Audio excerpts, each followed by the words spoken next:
All right, hello, welcome to Pocket Dragon, and today is the Weal or Woe show. This is my first time hosting, so enjoy this, and truly, I think this will be a unique episode, just because of the people we have here tonight or today.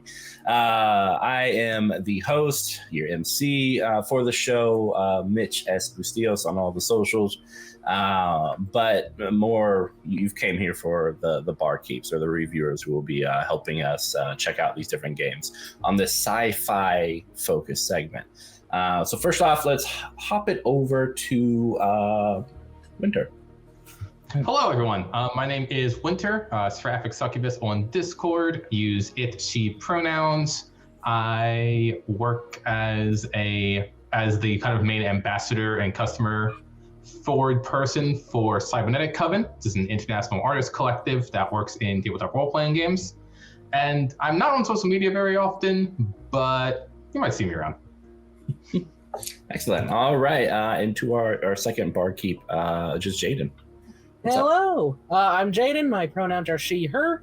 You can find me on Twitter at Marauder_Kawaii. I am more like a casual member of the tabletop RPG scene, more like trying to get in and do some writing, work on my own projects when I'm not overwhelmed with real life responsibilities, as I'm sure we all are. Yeah, no, that's fair. Yeah, we appreciate it though. So just to explain what the show will contain, we have Weal, Woe, and mixed results. Each of these things are going to be attributed to different aspects of the TTRPGs we are reviewing. Weal, and obviously based on the augury spell from D&D. Weal is, of course, you love this game, checks all the boxes. Woe needs improvement. We like some aspects of it, but not 100% sure on it. Mixed results is you could play it and enjoy it, but we feel there's a lot of things that could make the experience better. As a disclaimer, before we start heading into the games as well as our thoughts on them, we have to say that these are simply our opinions, man. Of the games, and we don't disparage or discourage anyone from trying them. Certainly, I've played a lot of these games and will continue to do so. Definitely feel free to share your own perspectives in the chat. And of course, enjoy it for the review that it is, and understand that it is all for fun and for the goodness of the TTRPG sector as a whole. So yeah, so that's kind of our disclaimer before we hop into these TTRPGs. Today we will be reviewing 3 TTRPGs, the first one of which is Lasers and Feelings by John Harper. The second one is Coriolis by Free League.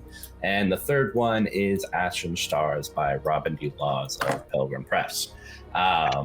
So without further gilding the lily, I think we'll hop into it with our first area of review, which will be the game. Part of the parameters is, how easy is the game to navigate, and like how nuanced is this game? Is it rules heavy or rules light? So the first one we'll do it kind of the same order as we approached them earlier on is Lasers and Feelings. So Lasers and Feelings. How easy is it to navigate the premises? How nuanced is this game? Did we like it in terms of like the rules? Is it crunchy enough? Is it too rules light? What do you guys think? All right. Well, Lasers and Feelings, for those of you who are unfamiliar with it, is like Mitch said, is a one-page TTRPG. All of the rules are contained on a single page, and as such, they are very, very light. I do not think you can make a game with lighter rules than Lasers and Feelings. Whenever you do an action, depending on your approach, you're either approaching it from the heart using your feelings, or with your physical might and prowess, i.e. the lasers, and based on that, you roll a d6, and the result tells you how you do. That's it. That's the game. Sorry, go ahead. If I'm reading the rules correctly, it seems like you actually only get lasers or feelings as your stat. So you don't even get to choose what both, or you don't even have both, you only have one, which is a choice. No, it's so you do have both. It is depending on your approach, and if you're using lasers, you're looking to roll high. If you're using feelings, you're trying to roll low. Yeah, you pretty much get like one numeric stat, and that stat dictates. Oh yes, I see. If it's high, that means you're more technology, Yep. science, cold, rational. Low, you're more feeling-based intuition. Yeah. Yep. I see how it works. So if you're rolling against lasers, you want to roll under. If you're using feelings, you have a single number, but the single number determines both how good you are at lasers and how good you are at feelings. Mm-hmm. Yes. Yeah. So I think that's pretty safe to say that pretty rules light. Yeah. It's certainly a game you can hop into after a few minutes of looking it over. I know, and honestly, to the point that like any deviation from these mechanics, you're basically writing a new rule system. Yeah. That's the game. That's it. I do appreciate how much the creator encourages to like hack it, change it, and make your own version of it. But again, like you said, any like one small change to lasers and feelings, and it's basically an entirely new game. Yeah. And I mean, that's kind of like, John Harper had, lasers of feelings and stuff like that. And then of course, like all the other TTRPGs that came before and after with John Harper and that sort of system kind of follows that this basis right here, like the foundation. Yeah. Suffice to say, it's really good for new players. If you've never played a TTRPG before, or you have a friend who's never played a TTRPG before, not quite sure what to do with it, just show them lasers and feelings. They'll pick it up. They'll either pick it up really quickly, or they will know that TTRPGs aren't for them. Well, and that's also like, in my experience is different because whenever I hop into something, I like a buffet. If you're giving me a snack, I feel like I am less inclined to be interested in it because there's not much else to chew on. Honestly, same. Yeah, like Same. Even among like like one-page tabletop RPGs, this is a very light one-page tabletop RPG. Like, my immediate comparison is Fucked Up Little Man, which is a Dark Souls inspired one where every player is playing the role of a Dark Souls NPC. It's hilarious, absolutely hilarious. Like, That's pretty fun. that arguably is even more rules light, but it has some fun gimmicks and it has some really fun like role play opportunities of just being your weird little Dark Souls NPC and building the world that you're all exploring together. I mean, speaking of like the setting and the narrative of one-page TTRPG, so this one at least does have a pretty concise one. Yeah. It's very well laid out. Oh, absolutely. It has a very solid pitch of your members of a space crew on the totally not Starship Enterprise. Your captain is disabled, and the GM is going to throw something at you. How do you deal with that? It kind of feels like almost like Flash Gordon, very Star Trek. It's basically like a wacky, almost like an episode of Lower Decks. Yeah, I think Lower Decks is actually a very good comparison. I was originally thinking like TNG Star Trek or very, TOS. Like TOS or very early seasons TNG, where it leans a little bit more into the pulpy, silly sci-fi aspect. But I think Lower Decks might actually be a better comparison where it's even more focused on the wacky hijinks. Yeah, definitely. All right, so we've got kind of our open premise on like what the game is and stuff like that. So we're going to dig as deep as we can into this one page. Yeah, we're going to let's get our very shallow shovels here. So we've kind of gone over the opening premises of the game and stuff like that. We've touched on the game mechanics, and so let's touch on a little bit more on, I guess, the world, how it's presented, as well as kind of the overall premise. What do you guys think? Well, I mean, the overall game effectively boils down to you are members of a crew that are on a spaceship in a very Star Trek-y, Flash Gordon-y type of sci-fi vibe. Your captain is disabled, and the GM is going to roll a random complication and then throw it at you. and it's up to you to figure out what you're doing.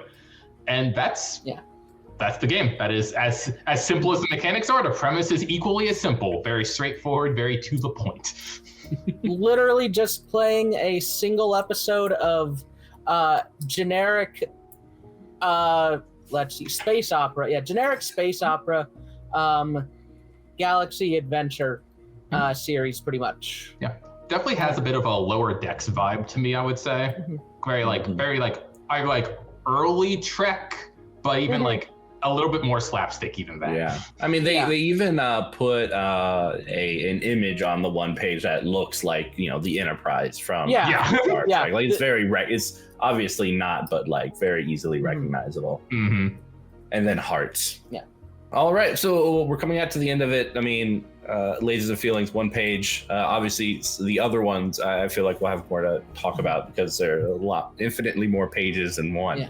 Yeah. But for this one, what are you guys thinking for your ratings? Honestly, for me, it has to be mixed. Actually, no. Honestly, for me, it has to be well. On the premise of, I don't consider this a TTRPG. I consider this a party game, and it's a fun party game. It's a fun improv prompt series, but it doesn't really have the meat and potatoes that I feel really go into what makes a TTRPG, right? Like, you have a very set play experience. It's very much more built on like trying to convey like a fun experience versus a TTRPG as a piece of art. It's certainly fun, certainly enjoyable, but it doesn't really do anything, if that makes sense. So Go ahead, Jayden.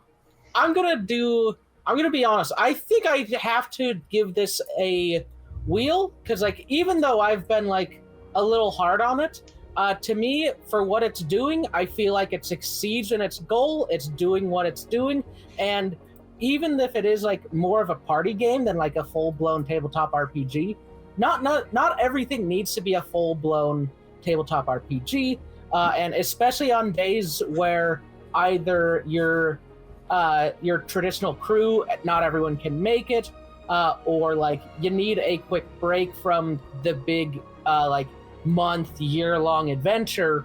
This could be a fantastic way to break that up. It's why I like one-page RPGs in general, is that they can be quick to learn. They do something very simple, very to the point. And even if it's not anywhere near as crunchy or as mechanically deep or interesting as those other games, for what it does, I think it succeeds at its goal, and it does it well. It's trying to be pulpy sci-fi, like single random episode of Star Trek or Lower Decks or whatever you want, and I think it does that pretty well. Nice. All right. Yeah. For me, I am going to give it a whoa, and just basically on the premise that while it looks I mean, obviously, like John Harper, I've loved a lot of the other stuff he's put out. Scum and Villainy, I feel, obviously very close to this, but expanded on. But it's not a game that I would probably be interested in playing. There would be very few moments where I would be like, let's do this one page thing instead of like, maybe let's just do like a Scum and Villainy or another light rules light TTRPG if we want to save time. Yeah. But that's also like the gorger in me for TTRPGs, where if I'm going to eat and I'm sitting down for a meal, if you bring me a single nacho and say have fun with it, I will be mad and I will be left wanting. And I find Lasers and Feelings to be a single nacho. Very understandable, honestly. Yeah. Yeah, I certainly agree with you, Jayden. It does a thing. It does a thing well, but it is not my thing. No, it's super fair. Like, I'm not even sure it's my thing either. I just do want to give it credit where credit is due. Of course. And I would not be opposed to playing it if a friend brought it up and really wanted to try it or something. Yeah, I'm gonna find you when you're most hungry. I'm gonna be like, here is a single nacho. Enjoy it. That is all I can give you is this single nacho. Enjoy. I am out. And that'll be it. And I'll like fly off to the distance. All right, you guys ready for the next one? Oh, absolutely. Yeah. Okay. All right, we're getting into the buffet. We got some meat and potatoes on this plate now. There's a 2-page RPG. 2 nachos. It's gonna be great. All right, so Coriolis by Free League Games, and so Free League Games. This is from the era that I particularly really enjoy from Free League. This was back before my viewpoint is their IP phase, where they were still producing unique IPs and stuff like Coriolis, Mutineer Zero, Symbaroum, and stuff like that. So this is kind of pretty earlier on in their careers. Not like, I think it was only 5 years ago though. And Coriolis was their Sci Fi TTRPG, a game with a lot of Middle Eastern influences in terms of the religious aspects and the art, the colors, and the outfits that people wear, which was also always very interesting to me. But you know, I could gush I can gush for the next 30 minutes, but. So we're going to throw it on over to Winter for their opinion. Yeah, so look at Coriolis. My initial reading of it was basically Mutant's Year Zero with extra steps. Uses a very similar mechanical framework of rolling a pool of 6-sided dice. You're looking to find at least 1 6, but more 6s are as good. That lets you get critical hits and apply different cool effects to what you're trying to do. And everything is really built on that basic principle. Like combat gets a lot more complicated when you're factoring like weapons and armor and all the combat-y actions, but your basic system that you're using is extremely approachable, very easy to work with, really easy to grok right away. And I really appreciate that this game takes a very simple core resolution mechanic and is able to apply so much more on top of it. Honestly, so I haven't experienced Mutant Year Zero myself. The first thing that came to my mind actually was the FFG Star Wars tabletop RPG. Oh, okay. Because you're building up your dice pool based on your stats and your skills, and then you're looking for a certain roll for success, in this case 6s. And doubly so with the whole, what was it? The darkness mechanic. So when the player prays to an icon in the game, they can re-roll. That, to me, that feels very similar to like the Destiny points in Star Wars, especially since that then gives the GM a darkness point, which they can use to likewise basically return the like everything to the player, basically. They get their own buffs, they get their own rerolls, but it's very similar to how the FFG Star Wars has the Destiny points going back and forth. But on the topic of the whole like religion icons and darkness, it doesn't feel like it fits very well with the theme and doesn't feel super well researched. Like it's going for an Arabian Nights in space, but beyond not just feeling very Arabian Nights, like I was kind of hoping for something a little more like Dune, and it doesn't give me those Dune vibes at all. It just doesn't feel very Arabian Nights to me. But it also feels like it's not paying a whole lot of respect to Western Asian religion by having that worship of icons as either. I was say, like, the setting does feel really at odds with itself. It doesn't feel especially like as a setting, if you had removed the text that it explicitly says that this is inspired by the Arabian Nights, I would not know that. So on one hand, it's not super well researched and could come off as disrespectful or offensive to people of those faiths and those cultures. But at the same time, if you didn't tell me that's what it was going for, it almost stops being offensive because it's not even really trying to do that. Yeah, if you like, just, I especially definitely especially if you like remove the art and the layout, like, and you just have that text form, you're like, okay, Mhm. you Or said even, like, this thing.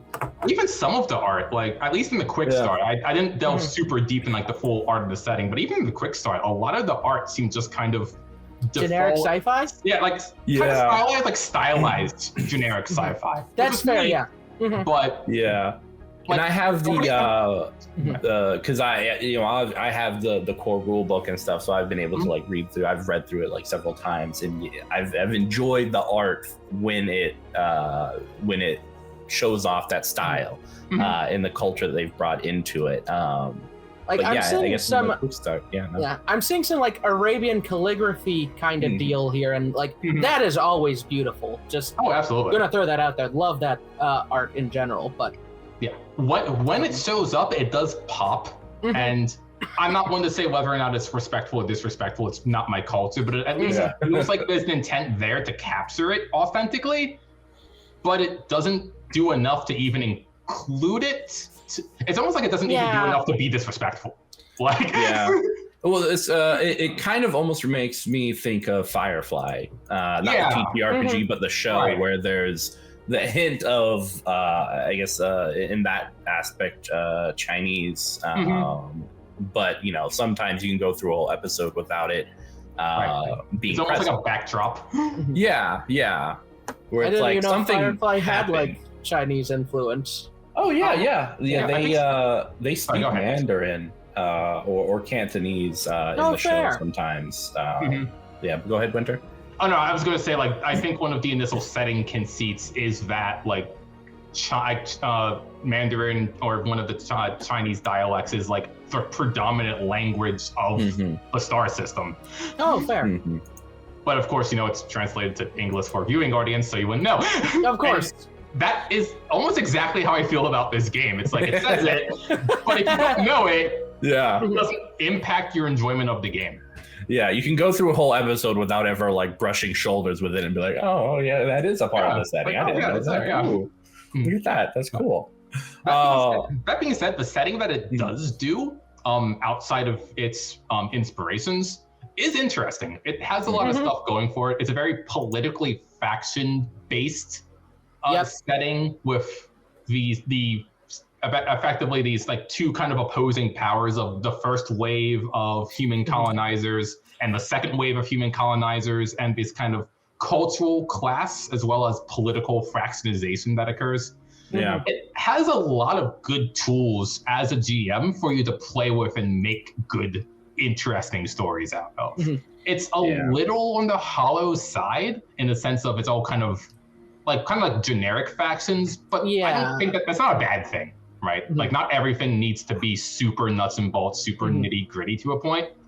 And it does let you paint a very beautiful picture of what you want your game to look like. Gives you a lot of tools. Yeah. I think one of my favorite or the like sentence or the paragraph that really got me into the game was when they're talking about how it all started, and one of the star bases or starships with all these people, they're all going off to this new part of space, and then one of them arrives later and discovers, even though they were sent off first, that they figured out how to get there quicker a few couple years after they left. And I don't know, I relate to that, being like, oh crap, now you're here. For nothing, go us. Yep. It's like when me and you go to conventions and you're moseying, and like we leave at the same time, but I'll be in there with the badge, everything set up, and you'll be walking in the door to the convention hall. Yeah, I'm like, oh, hey, things are happening. Very relatable game. Yeah. Jayden, did you have anything else to say concerning it? Let's see. Beyond just the setting, let's see. I do really like I like the setting. I like the description of like the conflict between the two like settler colonial classes.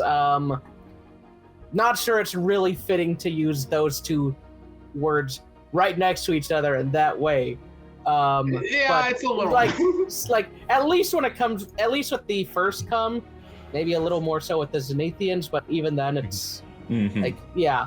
It's complicated. So yeah, it's very complicated, and I like the room and the tools it gives for the GM and the players to come up with interesting conflicts, interesting like stories to be told. I feel like those stories can be a little heavier than maybe some people are equipped to deal with.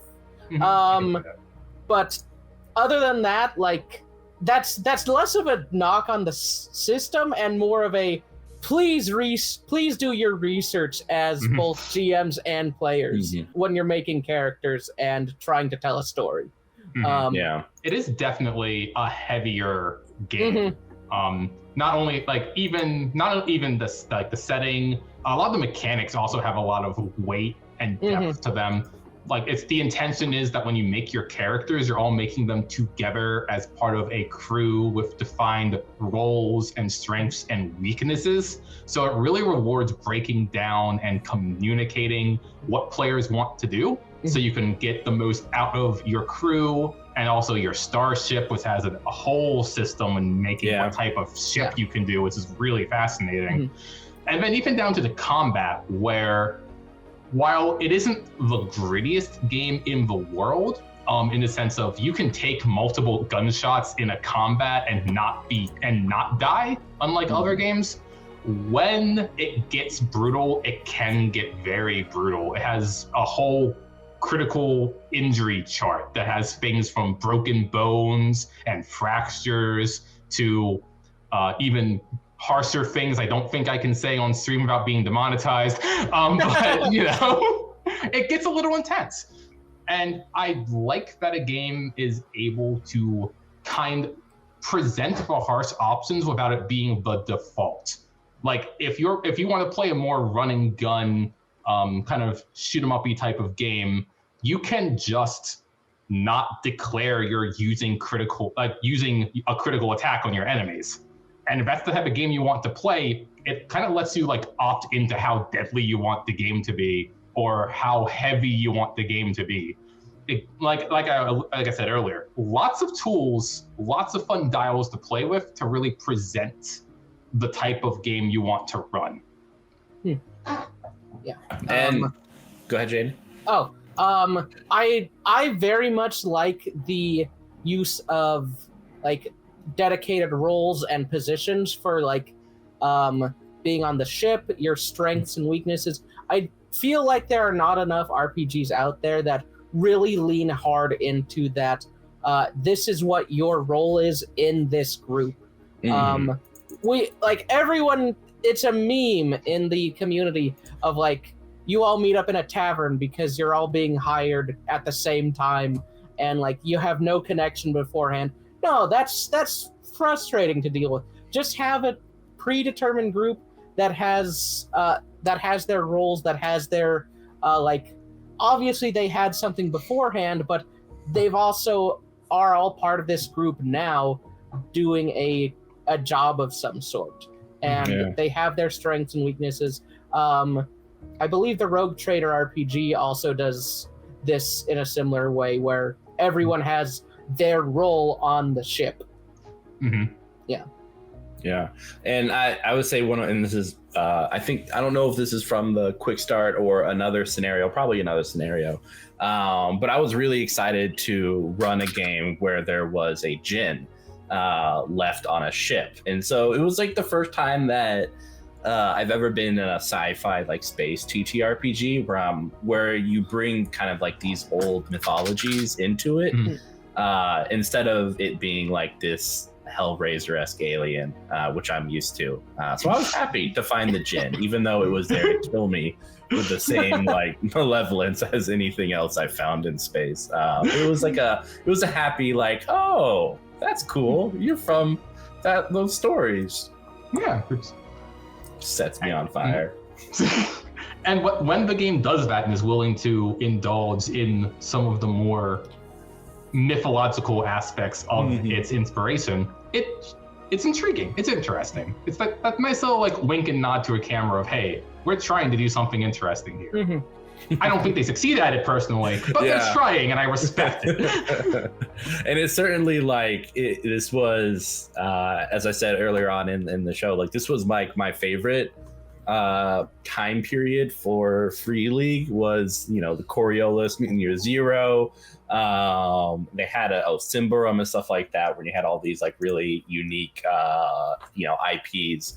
And while I do enjoy like Alien and stuff like that, I was like, I really appreciate the uniqueness or the attempt to create something unique in the thing. So we're coming down to the summary. All right. Yes. We'll do it in reverse order this time. So Jayden, what do you think? Weal, woe, mixed results, why? I'm leaning mixed results. I want to like this game. I really want, like, I like a lot of the things it's doing mechanically.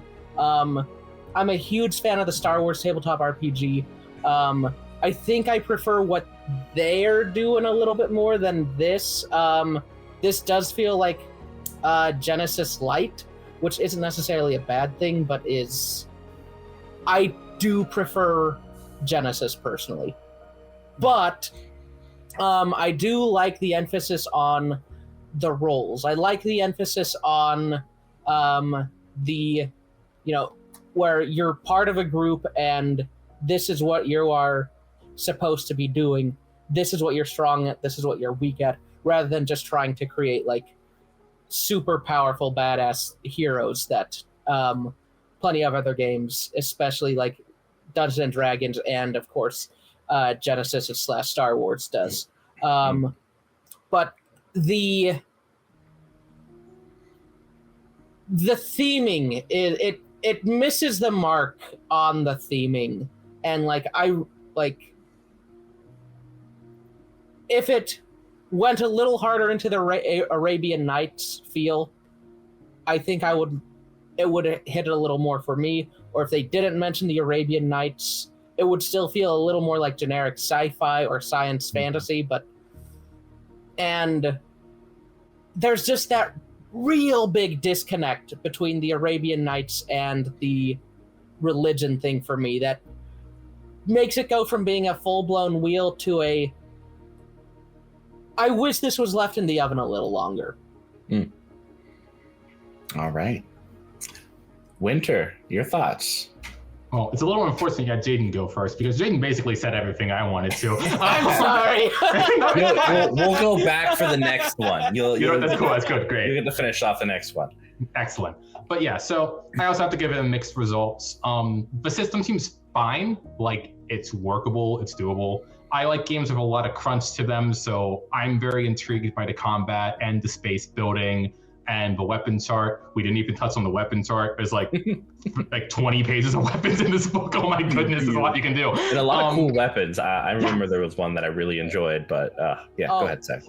Yeah, and it's just the big stick for me is it doesn't deliver on its premise. If you're going to pitch Arabian Nights in space to me, give me Arabian Nights in space, and please have it be written by someone from that region or who practices that religion or understands the source material, please, for the love of God. But yeah, like that, the disconnect on the premise just is too hard of a turnoff for me to really be like, yes, I want to dig in and play this game. If someone showed up and was like, hey, I want to run this game, I'd probably be like, okay, fine, but I'm not going to seek it out. I'm not going to run it on my own. So yeah, mixed results. All right, for me, I think the nostalgia and the like, this was one of my first, I think, unique sci-fi TTRPGs I ever played and ran. In Coriolis, I've had a lot of fun with, and yeah, I enjoy it. Obviously, it misses the mark on like hitting that Arabian Nights feel at all times, but for me, whenever I go to a sci-fi TTRPG, Coriolis is kind of one of those top 5 that I always mention. So yeah, Weal for me. You guys ready for our last one? Absolutely. Let's knock it out. Yeah. All right. So we have Ashen Stars, Robin D. Law's Pilgrim Press, and this is a gumshoe system, which, you know, obviously we've bounced around a lot of systems in a way. I don't know if we can count Lasers and Feelings because it was just such a small one. It's a system. But it's fine. Yeah. But yeah, first thoughts on Ashen Stars. We'll start with Jayden this time. Winter, you'll get to finish us off for this one, I promise. All right. Initial thoughts for Ashen Stars. I'm not a fan of the quick start.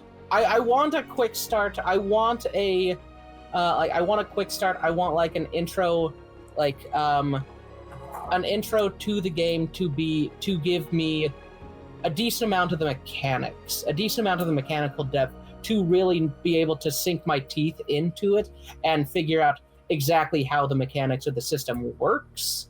The quick start for Ashen Stars, the Stowaway Adventure just does not give me enough there to really be able to sink my teeth into and figure out how the mechanics are supposed to work. I've looked up additional alternate things as they also have like the character creation chapter for freely available to download, and that is a lot more interesting. I think that has a lot of really interesting bits. I like the focus on, like, again, the focus on crews, the focus on like the personal arcs and integrating story directly into like the gameplay a bit. But I wish I had more access to the crunchy and the base mechanics to be able to better describe that at the moment. But because at the moment the quick start and what resources are available don't give me enough to really talk about the mechanics as much as I'd like. And setting wise, it does kind of feel like another generic sci-fi setting. Like, again, nothing wrong with like generic sci-fi setting, but like this could be Star Trek, this could be Stellaris, this could be Star Wars. Okay, but this one has a bug on the front cover. Okay, but like, how many sci-fi games have bugs? Like, let's be all on the cover. Like, on the cover, okay. Okay, Starship Troopers. You got me there. Starship Troopers, Helldivers, like sci-fi bugs. Twilight I feel Imperium. like those bugs are in the Twilight background, though. Why do you know so much about bugs? Races. Why do you know about so many bugs on the covers of games, Jayden? That's an oddly specific fact that you have. Okay. Not so much like bugs on the covers, just talking about like the ubiquitousness of like advanced humanoid bugs in sci-fi settings. It's not a unique thing. Well, okay, well, it impressed me. Go ahead, Winter. So that being said, like, yes, the quick start is not super great. The quick start gives you the vibe of like you're going to sit down with someone who has not played a game before and talk them through this type of vibe, as opposed to I'm an experienced TTRPG player. I want to read and figure out what I'm doing. Yeah. That being said, I was able to do some more digging into the system. The system is very good. The initial premise of Ashen Stars is that you're effectively like these troubleshooters, these almost like FBI but not type of operatives working for the major governmental power in the star system, where your main goal is to go around to different locations, answer different distress calls, solve problems, build up your reputation within the star system, and kind of unravel these bigger mysteries that are going on. Gumshoe is a investigative mystery solving TTRPG at its core. And while that is a weird thing to have for a sci-fi setting, it actually works really well when you think of it as like an episode of a space opera, right? Something weird happens. We go to investigate. There's a weird, wacky plot twist. We resolve the weird shenanigans. And then we fly away and get our witches and go back to what we were doing. And the game really delivers on that really well, actually. I quite like the engine. The entire conceit is that you are good at what you're doing, so you basically should only be rolling when it's interesting to fail. And the biggest thing that's never interesting to fail is piecing together clues and finding things to solve mystery. Like, how many D&D games have you played where everyone at the table failed their perception check or their investigation check? And it's like, well, I guess you don't find the goblin tracks to go back to their house. Oh, and the GM's sitting there trying to figure out what to do. Yeah. In this game, if you have a relevant investigative skill, and investigative skills make up the bulk of your character sheet, mind you, and range from things like xenobiology to ancient history to mechanical, technological knowledge. It's a very diverse skill list. Mm-hmm. If you have that skill and you interact with it and you interact with the setting, the GM just gives you information. It's like, oh, your ship is going haywire and you have to figure out what's doing. Oh, my character has technological expertise. The GM says, cool, here's the issue. And then it's up to you to figure out how to solve that issue, which might devolve into a combat role, a combat scene where you do actually roll because combat is cool because you can miss. If you couldn't miss in combat, it wouldn't be interesting. And it does that good back and forth to deliver on actually engaging, investigative, building up to a big climax, resolving the climax type of plot structure. So I really like it, actually.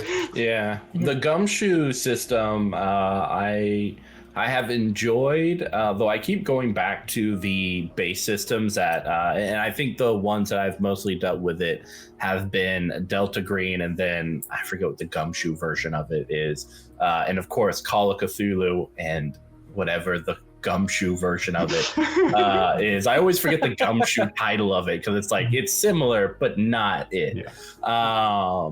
But it's just kind of, someone was like, hey, I'm tired of missing these clues that are very much important to these sort of stories, and thus the gumshoe. And it's a I would say like a resource based system more so than like, you know, the luck base that you normally get from a system. Because even like your general abilities, you can spend points to try to get yourself to like a success, which I always found was really interesting. It's just, you know, you don't have access to those points later on, so you get to put your points on what you really want to do when it matters, if you're, you know, wise enough to keep hold of your points.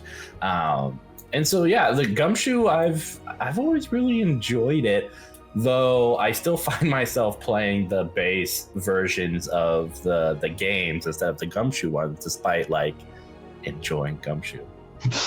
It sounds like a skill issue to me, man. I don't know what to tell you. Right? I think it's the management of resources. I'm like, oh god, I'm messed up either way. Yeah, it's either I rely on the skill or I have to rely on myself and how I manage my resources. Either way, but resource management is a unique way to run tabletop RPGs. Like, agreed. Even like D&D and Pathfinder, like have resource management in there, but it's also often done in such like the most tedious, annoying way possible. That so many times GMs are just like, ignore it. Don't worry about it. Don't worry about encumbrance. Don't worry about like if you have enough spell materials. Just don't worry about it. It's annoying. Yeah, and also like for those games, like even if you're tracking resources at it, when it comes down to it, when you know a wizard is launching their spell, it goes down to the dice rolls on whether it's a success. Yeah, and there's not really much you can do at that point. But this one, you can be like, hey, you know, I have 5 points saved up for like this for a dexterity roll, which is not an investigative skill, but it's a general skill. But you can be like, I will put like 4 points into this, so I make sure I land this dexterity roll. I just, this is probably all the points I have, and so after this, I'll probably have to rely on the luck of it. But this time, I could put enough resources in it to pretty much guarantee a success for this action. Yeah, and that's honestly a very cool mechanic, like that. It makes you decide and choose when to spend your resources, when you want to make sure you hit something, or when you want to let the fate of the dice handle something. Yeah, more RPGs should have resource management. I just saw there was a thread on, I think, one of those RPG forums that I frequent from time to time, that posited that you could hypothetically play this game as is and completely remove the dice component by just adjusting some of the difficulty of the actions you're taking.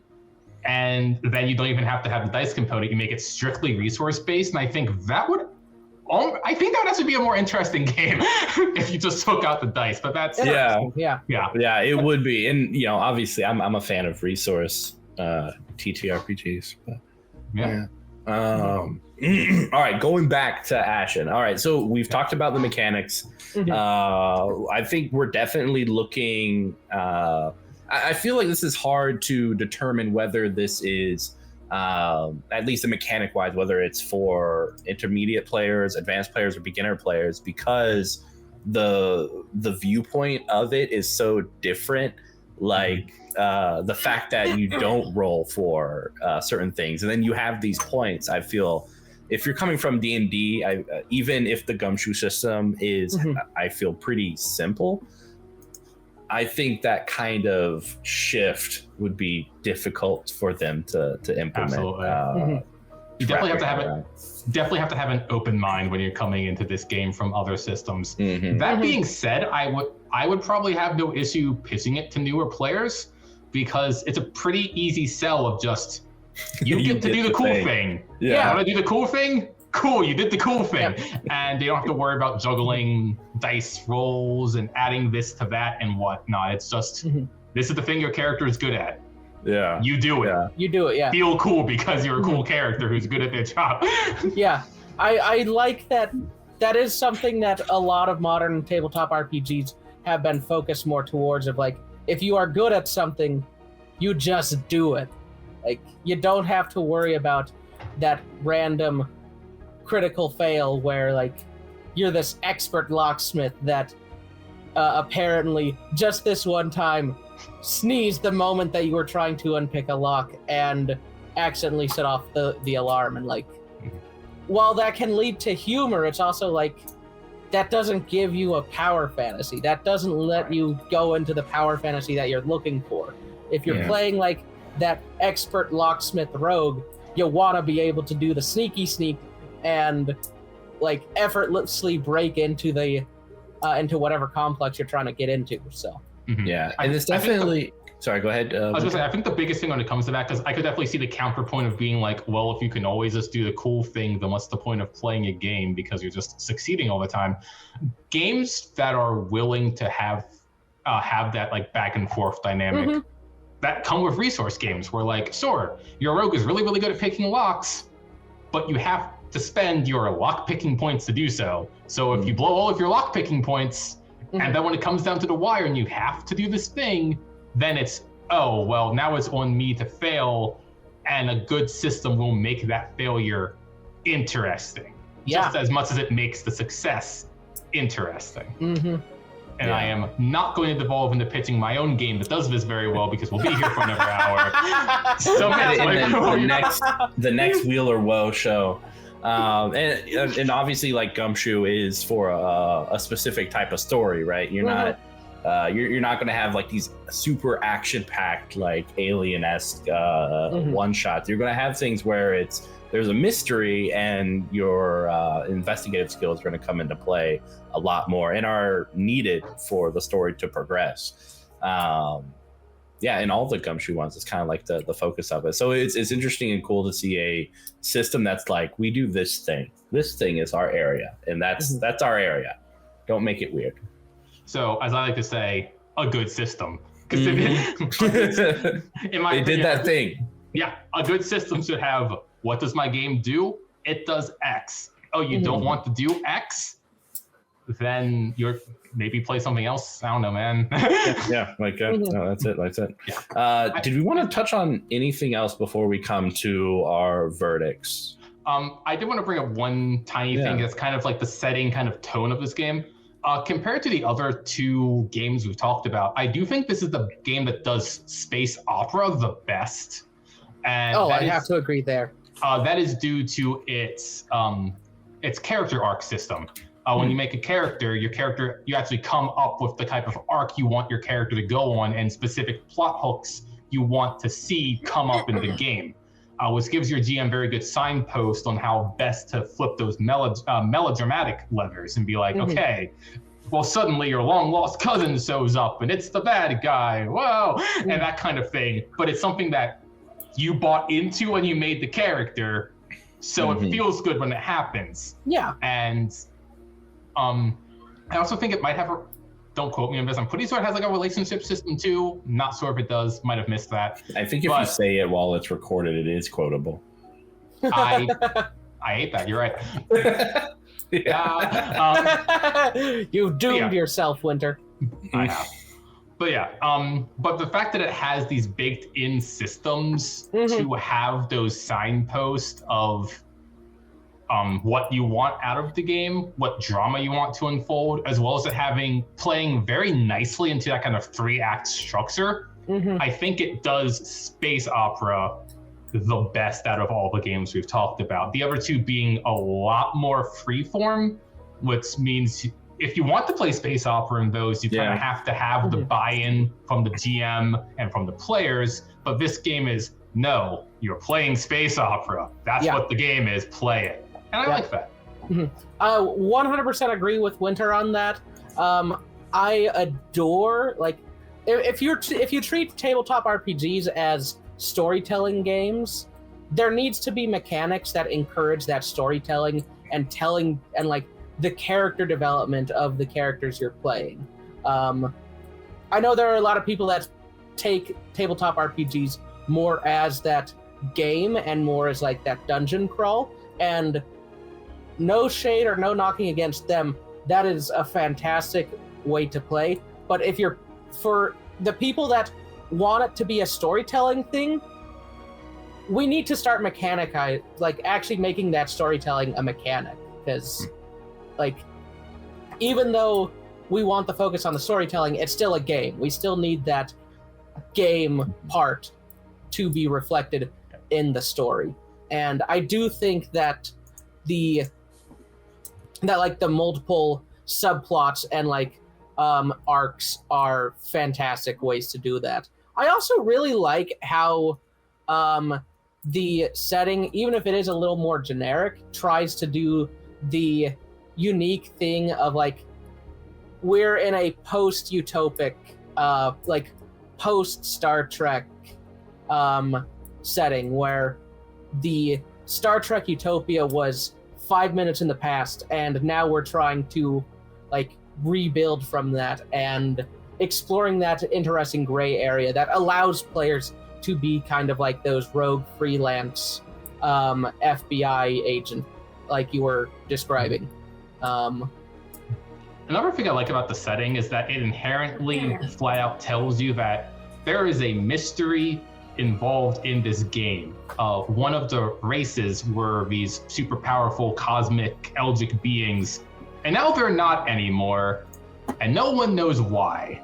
And it gives you those tools to the game master to be, hey, if you want this mystery to be interesting, here are some ways you could solve it. Oh, you don't want to care about it? That's fine too. But a setting that allows that kind of lever pulling, that kind of making it your own, I really appreciate. Yeah. I love it when they leave threads. Always leave threads in books. Yeah, we pull on them and stuff like that. Yep.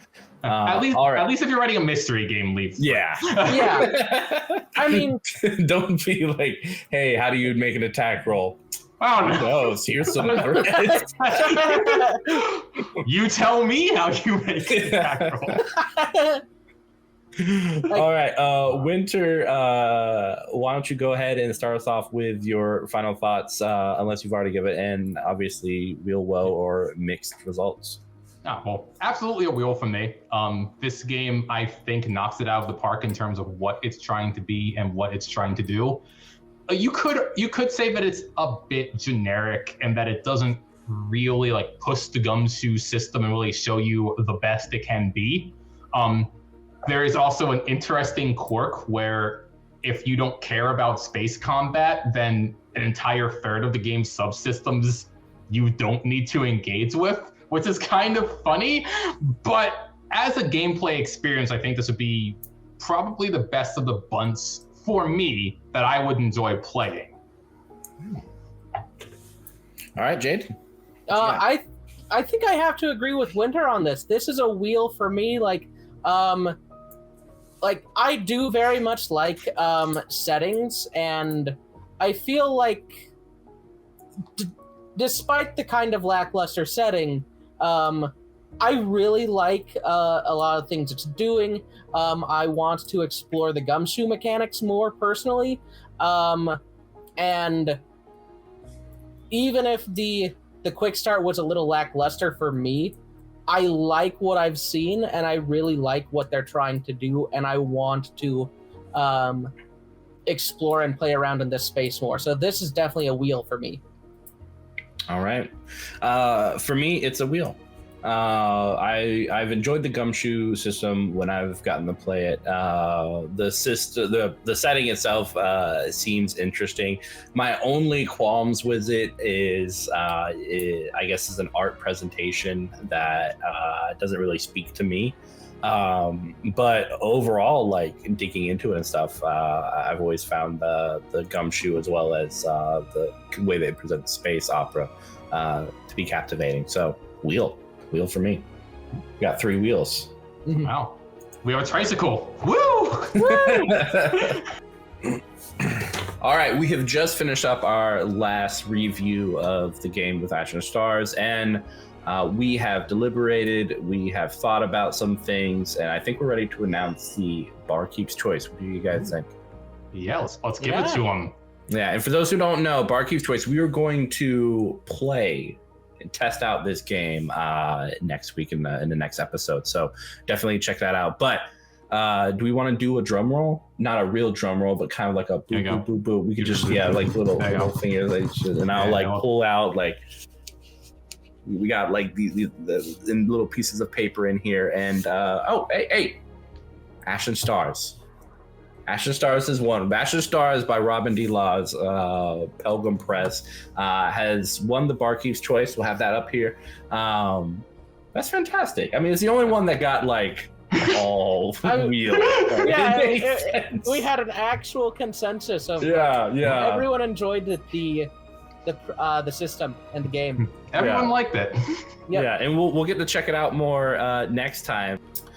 Thank you guys for showing up to Weal or Woe here at the Pocket Dragon. We are super excited to see you guys next week when we get to try out all of us together, Ashen Stars. It'll be a really good time. So make sure you follow us and check out that episode. Join us, please. I have been Mitch. This has been Jayden.